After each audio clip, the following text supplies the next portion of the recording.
வசமாசிக்கிட்டார் அண்ணாமலை. வன்மத்தோட சொல்லங்க, அண்ணாமலை அவர்களோட அரசியல் பணத்தில் இந்த வழக்கு சிறு திருப்பத்தை ஏற்படுத்தியிருக்கு, சிறு பிரச்சனையை ஏற்படுத்தியிருக்கு அப்படிங்கிறது தான் நம்மளோட வாதமாக இருக்குது. அண்ணாமலை அவர்கள் சென்னை உயர்நீதிமன்றத்தில் ஒரு நிவாரணம் கேட்டு மனு தாக்கல் பண்ணுறாரு. அந்த மனுவை சென்னை உயர்நீதிமன்றம் நிராகரிச்சிடுறாங்க. இதன் பின்னணியை தேடி பார்க்கும்போது அண்ணாமலை அவர்கள் சந்திக்கிற அந்த பிரச்சனையை பற்றி ரொம்ப டீட்டெயிலாக புரியுது.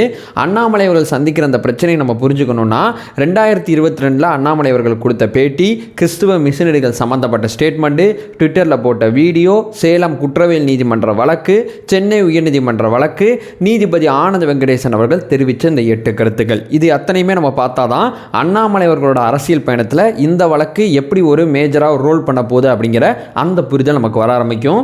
அதை நோக்கி இந்த வீடியோவில் பயணிக்கலாம். உற்சாக வணக்கங்கள். வாங்க பதிவுக்குள்ளே போகலாம். முதல் விஷயங்க, பல விஷயத்தை சரியாக செஞ்ச அண்ணாமலை அவர்கள் இந்த செய்தியை முழுமையாக பார்க்கும்போது சின்னதாக ஏதோ ஒரு சின்ன பிரச்சனையை சந்திக்கிறார் அப்படிங்கிறது தான் நமக்கு தோணுது. முதல்ல இந்த பிரச்சனை எங்கே ஆரம்பிக்குதுன்னா 2022 அக்டோபர் மாதம் பேசு தமிழா பேசு அப்படிங்கிற யூடியூப் சேனலில் ராஜவேல் நாகராஜன் அவர்களோட அண்ணாமலை அவர்கள் ஒரு உரையாடலை மேற்கொள்கிறாங்க. இந்த உரையாடல், அதாவது இந்த பேட்டி பார்த்தீங்கன்னா 44 நிமிஷம் 25 செகண்டு. இந்த பேட்டியே பிரச்சனை கிடையாதுங்க. இந்த பேட்டியில் 6 நிமிஷம் 50 செகண்ட் தான் மிகப்பெரிய பிரச்சனையாகுது. இந்த 6 நிமிஷம் 50 செகண்டில் அண்ணாமலை அவர்கள் என்ன பேசியிருந்தாங்க, சுற்றுச்சூழல் சார்ந்த ஒரு வழக்கு உச்சநீதிமன்றத்தில் போடப்பட்டிருக்குங்க. பட்டாசுலாம் கொஞ்சம் வெடிக்கிறதுனால நிறையா புகை வருது, நிறையா பிரச்சனைக்குள்ளாகுது, சில விலங்குகள் பாதிப்புக்குள்ளாகுது. ஸோ அந்த பட்டாசு சார்ந்த விஷயத்தில் சில கட்டுப்பாடுகளை விதிக்கணும் அல்லது தடை விதிக்கணும் அப்படிங்கிற கோணத்தில் அப்படிப்பட்ட நிவாரணத்தை கேட்டு உச்சநீதிமன்றத்தில் வழக்கு போடப்பட்டிருக்கு. இந்த வழக்கு அண்ணாமலை அவர்கள் என்ன சொல்கிறாங்கன்னா, இந்த வழக்கு சுற்றுச்சூழல் சார்ந்த வழக்கு கிடையாது. சில கிறிஸ்துவ மிஷனரிகள் வேணும்னு இந்து மதத்துக்கு மேலே இந்து மத கலாச்சாரத்தை அழிக்கிற நோக்கில் இந்த வேலையை பார்க்குறாங்க, நீங்கள் சுதந்திரமாக பட்டாசு விடிங்க அப்படிங்கிற மாதிரி சில ஸ்டேட்மெண்ட்டுகளை அண்ணாமலை அவர்கள் சொல்லியிருந்தாங்க. இந்த 6 நிமிஷம் அண்ணாமலை அவர்கள் பேசின இந்த செய்தி தான் மிகப்பெரிய ஸ்டேட்மெண்ட் ஆயிருக்கு. இந்த விஷயத்தை யார் தவறுன்னு சொல்லி கண்டுபிடிச்சி நீதிமன்றத்துக்கு கூட்டு போயிருக்காங்கன்னா, இந்த பிரபல சுற்றுச்சூழல் செயல்பாட்டாளர்னு சொல்லுவாங்க. நிறையா திமுக சார்ந்த விஷயங்கள்லாம் இவர் ரொம்ப அதிகமாக செயல்படுவார்.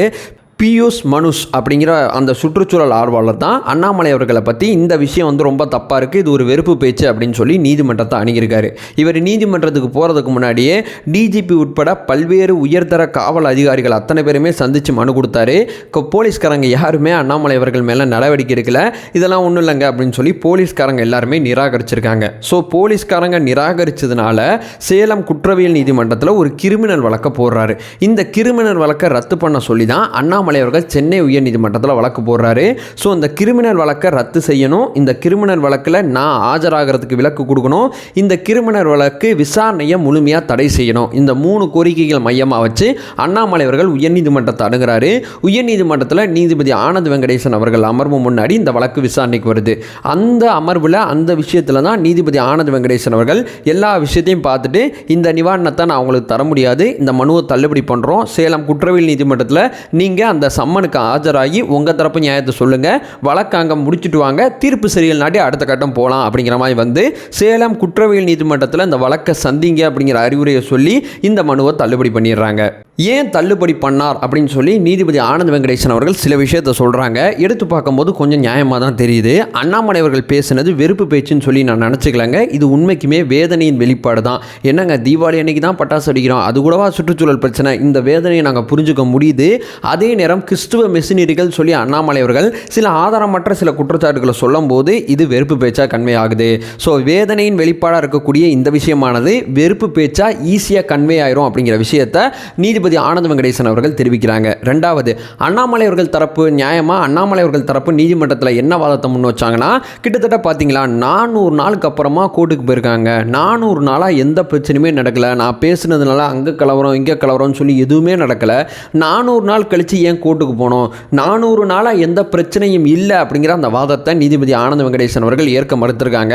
400 நாளாக பிரச்சனை இல்லை அப்படிங்கிறதான் ஒரு வாதம் கிடையாது. இந்த பந்து இருக்குல்ல, இந்த வெறுப்பு பேச்சு, இது என்னைக்கு போட்டாலும் வெடிக்கும், 400 நாள் வெடிக்கல, நல்ல வேற நம்ம நேரம், இது எப்போ போட்டாலும் வெடிக்கும் அப்படிங்கிற மாதிரி நீதிபதி ஆனந்த் வெங்கடேசன் அவர்கள் ஒரு விஷயத்தை சொல்லியிருக்காங்க. அடுத்ததாக பார்த்தீங்கன்னா, ஹிட்லர் அவர்கள் பேசின வெறுப்பு பேச்சு தான் யூதர்களோட இன அழிப்புக்கு காரணமாக இருக்குது. ஸோ வெறுப்பு பேச்சு தான் அது, அதற்கு பின்னணியில் மிகப்பெரிய ஆயுதம் இருக்குது அப்படிங்கிற விஷயத்தை ஹிட்லரை மேற்கோள் காட்டி நீதிபதி ஆனந்த வெங்கடேசன் அவர்கள் சில விஷயங்களை சொல்லியிருக்காங்க.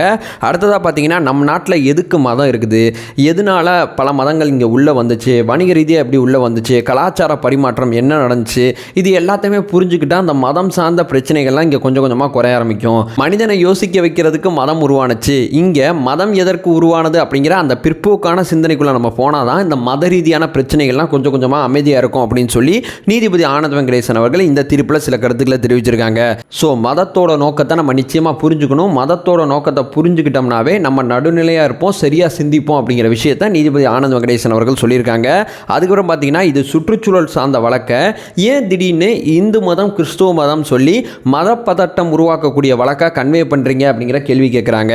ஒரு சுற்றுச்சூழல் சார்ந்த வழக்கை சுற்றுச்சூழல் தன்மையோட ஆராயணும். இது மத சம்பந்தப்பட்ட மத பிரிவினை ஏற்படுத்தக்கூடிய வழக்கா அண்ணாமலை அவர்கள் பேசின இந்த ஸ்டேட்மெண்ட்னால இந்த வழக்கு அப்படியே அடுத்த கட்டம் போகுது அப்படிங்கிற விஷயத்த சொல்கிறாங்க. அதே நேரம் அண்ணாமலை அவர்கள் அவர் பேசின மொத்த பேட்டியில் கடைசி தீபாவளிக்கு 2 நாள் முன்னாடி அந்த 6 நிமிஷம் 50 செகண்ட் வீடியோவை தானே தன்னோட எக்ஸ் வலைதளத்தில் பதிவு செஞ்சிருக்காரு. ஸோ தீபாவளி நடக்க போது தீபாவளிக்கு 2 நாள் முன்னாடி கிறிஸ்துவ மிஷினரிகள் சம்மந்தப்பட்ட தன்னோட ஸ்டேட்மெண்ட்டை அவரே தன்னோட ட்விட்டர் பக்கத்தில் போட்டிருக்காரு. ஸோ ட்விட்டரில் போடப்பட்ட கருத்துக்கள் என்றைக்குமே அழிக்க முடியாது. இவர் டெலீட் பண்ணார்னா அடுத்தவர் அதை எடுத்து போடுவார், அவர் டெலீட் பண்ணார்னா அவர் போடுவார். இந்த பந்து என்றைக்குமே ஆக்டிவாக இருக்கும். இது ஒரு வெறுப்பு பேச்சாக அமைஞ்சிருச்சு. ஸோ படித்தவர், சட்டம் தெரிஞ்சவர், மக்கள் மத்தியில் செல்வாக்கு இருக்கக்கூடியவர், இவர் ஒன்று சொன்னால் ஒரு கூட்டம் இவர் சொன்னதை அப்படியே முழுமையாக நம்புது. அந்த கூட்டம் முழுக்க முழுக்க இந்த இந்து கிறிஸ்துவ இந்த சம்மந்தப்பட்ட விஷயத்தில் இந்த மிஷினரிகள் தான் அந்த தப்பெல்லாம் பண்ணுது அப்படிங்கிறத கேள்வி கேட்காம நம்ப ஆரம்பிச்சிருவாங்க. இது இந்த நாட்டுக்கு ஆபத்து. ஸோ ஃபைனலாக நீதிபதி ஆனந்த வெங்கடேசன் அவர்கள் இவ்வளோ விஷயத்தை சொன்ன பிறகு இந்த மனுவை தள்ளுபடி பண்ணிடுறாங்க. தள்ளுபடி பண்ணிட்டு இது முழுக்க முழுக்க ஒரு வெறுப்பு பேச்சு, இந்த வெறுப்பு பேச்சு நிவாரணம் கேட்டு வந்த நோக்கம் சரியில்லைன்னு சொல்லி தள்ளுபடி பண்ணி கீழமை நீதிமன்றத்தில் அந்த வழக்கை சந்திக்க சொல்லியிருக்காங்க.